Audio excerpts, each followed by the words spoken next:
عمل کے اعتبار سے، اخلاق کے اعتبار سے اہم ترین ایمان ایمان بالآخرہ ہے۔ آخرت کا خوف ہوگا، تیر کی طرح سیدھے ہو جاؤ گے۔ جواب دہی کا احساس ہوگا، ہر قدم پھونک پھونک کر رکھو گے۔ دیکھو گے کہ غلط بات تو میری زبان سے نہیں نکل رہی، اس لیے کہ جواب دہی کرنی ہے۔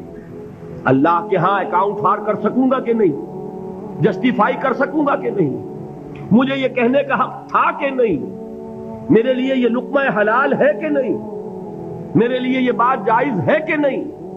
اس کے لیے خوف کیا ہے؟ آخرت کا خوف ہے تو درست ہوگا، عمل صحیح ہو جائے گا۔ آخرت کا خوف نہیں ہے، ایمان باللہ کیا ہوگا؟ ذات و صفات کی بحث ہو جائے گی، علم کلام کا معاملہ بن جائے گا۔ جیسا کہ اقبال نے کہا ہے، کاش کہ یہ اشعار آپ کو یاد ہو، ایک ایک شعر جو ہے دینی حقائق کی اتنی بھرپور اور گمبھیر تعبیر کرنے والا ہے۔ زندہ قوت تھی زمانے میں یہ توحید کبھی، اور اب کیا ہے فقط ایک مسئلہ علم کلام۔ وہ علم کلام کا ایک مسئلہ بن کر رہے ہیں۔ وہ توحید کے جو کریکٹر کو ٹرانسفارم کر دیتی تھی، وہ توحید جو انسانی شخصیت کو رنگ دیتی تھی، صبغۃ اللہ ومن احسن من اللہ صبغہ، آج وہ چند مسئلوں کی بحث کے اندر محدود ہو کر رہ گئی۔ یہ جان لیجئے ایمان باللہ ایک ذہنی عیاشی بن جائے گی اگر آخرت کا خوف نہیں۔ ایمان بالرسالت عشق رسول کی وہ شکل اختیار کرے گا جو آج آپ کے معاشرے میں ہے۔ آپ تماشے کریں گے، جلسے کریں گے، جلوس نکالیں گے، آتش بازیاں چڑھائیں گے، لیکن اتباع رسول نہیں ہوگا۔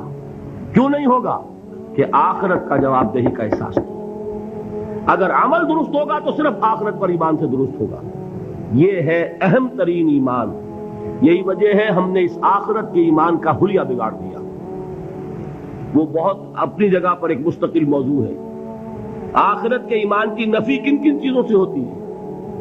ایک یہ تصور جو یہودیوں کا تھا، نحن ابناء اللہ وحباؤہ، ہم تو اللہ کے بڑے چہیتے ہیں، لاڈلے ہیں، ابراہیم کی اولاد ہیں، اور ہمیں تو آگ چھوئے گی نہیں، چھوئے گی تو چند دن کے لیے، لن تمسنا النار الا ایاما معدودہ۔ معلوم ہوا کہ آخرت کو مان بھی رہے ہیں، آخرت کا خوف نہیں رہا۔ جب ہم چہیتے ہیں، لاڈلے ہیں، سیاں بے کوتوال، کاہے کا ڈر؟ لہذا ہمیں تو کوئی خوف نہیں، جہنم ہوگی دوسروں کے لیے، ہمارے لیے تو ہے نہیں۔ یہی بات ہمارے ذہنوں میں بیٹھی ہوئی ہے۔ ہم جو کچھ بھی ہیں، خار ہیں اور یہ ہیں اور وہ ہیں، لیکن تیرے محبوب کی امت میں ہے، لہذا ہمارا کلیم ہے جنت is our birthright, we have a reservation there. کون ہمیں اسے ڈپرائیو کر سکتا ہے؟ معلوم ہوا کہ آخرت پر ایمان ختم ہو کر رہ گیا اپنی تاثیر کے اعتبار سے۔ اس کا آپ کے کردار پر، آپ کے اخلاق پر، آپ کے عمل پر کوئی اثر مترتب نہیں ہوگا، اس لیے کہ نفی کر دی ہے اس تصور۔ اور اس میں کوئی ایک چیز نہیں، بے شمار چیزیں ہیں جس نے آخرت کا سارا خوف دلوں سے نکال لیا۔ اور آخرت کا خوف نہیں ہوگا تو عمل درست نہیں ہوگا، پھر عشق رسول وہ شکل اختیار کرے گا۔ کھڑے ہوئے ہیں اور نعت میں زمین و آسمان کے قلابے ملا رہے ہیں، اور شکل دیکھیے تو 12 بجے ہوئے ہیں۔ سنت رسول صلی اللہ علیہ وسلم کی توفیق نہیں ہے، لیکن عشق رسول کے وہ بلند باغ دعوی ہیں کہ معلوم ہوتا ہے کہ اپنی جان اور تن اور من اور دھن سب کچھ ابھی نچھاور کر دیں گے، لیکن یہ ہے کہ رسول کا اتباع نہیں کر سکتے، رسول کے نقش قدم پر نہیں چل سکتے۔ قرآن پر ایمان کے دعوی ہیں، قرآن جس شے کو حرام ٹھہرا رہا ہے اسے اپنے لیے جائز کیا ہوا ہے۔ اللہ کے رسول فرماتے ہیں، ما آمن بالقرآن من استحل محارمہ، جو قرآن کی حرام کردہ کسی شے کو اپنے لیے حلال ٹھہرا لے، اس کا قرآن پر کوئی ایمان نہیں۔ یہ سب کچھ کیوں ہے؟ آخرت کا خوف ہے۔ قرآن مجید میں پہلی وحی جو آئی تھی اقرا، ان 5 آیات کے بعد 3 آیات ہیں، کاش کہ کوئی، جو میں نے آپ کو پہلے بتایا اس فلسفی کا نام جس نے 2 کتابیں لکھی، کانٹ، کاش کہ کوئی اسے یہ 3 آیات پڑھا دیتا۔ اقبال نے کہا تھا نا نیٹشے کے بارے میں، اگر ہوتا وہ مجذوب فرنگی اس زمانے میں تو اقبال اس کو سمجھاتا مقام کبریا کیا ہے۔ اگر کانٹ کہیں ہوتا اور اسے یہ 3 آیات کوئی پڑھا دیتا، کلا ان الانسان لیطغی، انسان میں بغاوت، سرکشی، تعدی، ظلم یہ پیدا ہو ہی جاتا ہے، دست درازی کر بیٹھتا ہے۔ دوسروں کا حق مار بیٹھتا ہے. کیوں؟ الراہ استغنا، کہ وہ دیکھتا ہے کوئی پکڑ نہیں ہے. اگر میں انگارہ ہاتھ میں پکڑوں ہاتھ جل جائے گا، اگر زبان پر رکھوں زبان جل جائے گی، جھوٹ بولوں کچھ نہیں ہوگا، چھالا بھی نہیں پڑے گا، جلنا تو بہت دور کی بات ہے. میں حرام خوری کر رہا ہوں، مجھے کوئی تکلیف نہیں پہنچ رہی، پھل رہا ہوں، پھول رہا ہوں، پھیل رہا ہوں، میری عزت بڑھ رہی ہے، لوگ میرے سے جھک کر مل رہے ہیں.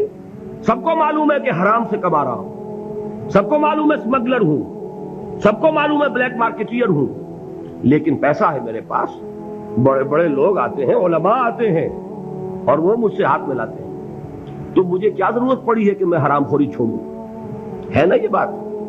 دنیا میں ان افعال کا نتیجہ نہیں نکل رہا.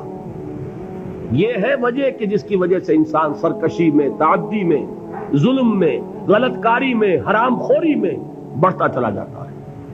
اس کا علاج کیا ہے؟ ان الی ربک الرجعا، یقیناً تیرے رب کی طرف لوٹ کر جانا ہے. دیر ضرور ہے، اندھیر نہیں ہے، بدلہ مل کر رہے گا. ہر ایک کو اپنے کیے کا پورا پورا بدلہ. ایک میں آپ کو خطبہ سناتا ہوں نہج البلاغہ کا، جو بھی مرتب ہے اس نے حضور کے کچھ خطبات بھی جمع کیے ہیں. حضور کا ایک سادہ سا خطبہ ہے، اس سے آپ کو اندازہ ہوگا ایمان بالآخرہ پر کس درجے حضور نے زور دیا ہے. واللہ لتموتن کما تنامون، خدا کی قسم تم سب کے سب مر جاؤ گے جیسے روزانہ رات کو سو جاتے ہو. ثم لتبعثن کما تستيقظون، پھر تمہیں اٹھا لیا جائے گا جیسے روزانہ صبح کو بیدار ہو جاتے ہو. ثم لتحسبن بما تعملون، پھر تمہارا حساب کتاب لیا جائے گا ان اعمال کا جو کر رہے ہیں. ثم لتجزون بالاحسان احسانا وبالسوء سوءا، اور پھر تمہیں لازماً بدلہ مل کر رہے گا، بھلائی کا بھلا بدلہ اور برائی کی بری سزا.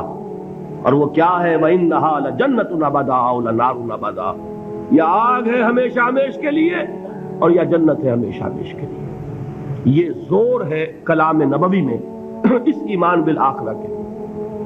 قرآن مجید میں آپ دیکھیں کہ آخری پارے کی وہ صورتیں جو ابتدا میں نازل ہوئی ہیں، سارا زور آخرت پر.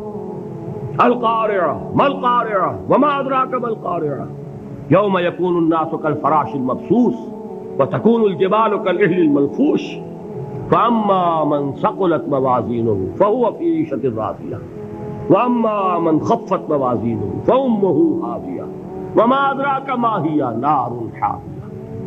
میں ایک مثال دے رہا ہوں. الحاقہ ما الحاقہ وما ادراک ما الحاقہ اما یتساءلون عن النبأ العظیم الذی هم فیہ یختلفون کلا سیعلمون ثم کلا سیعلمون.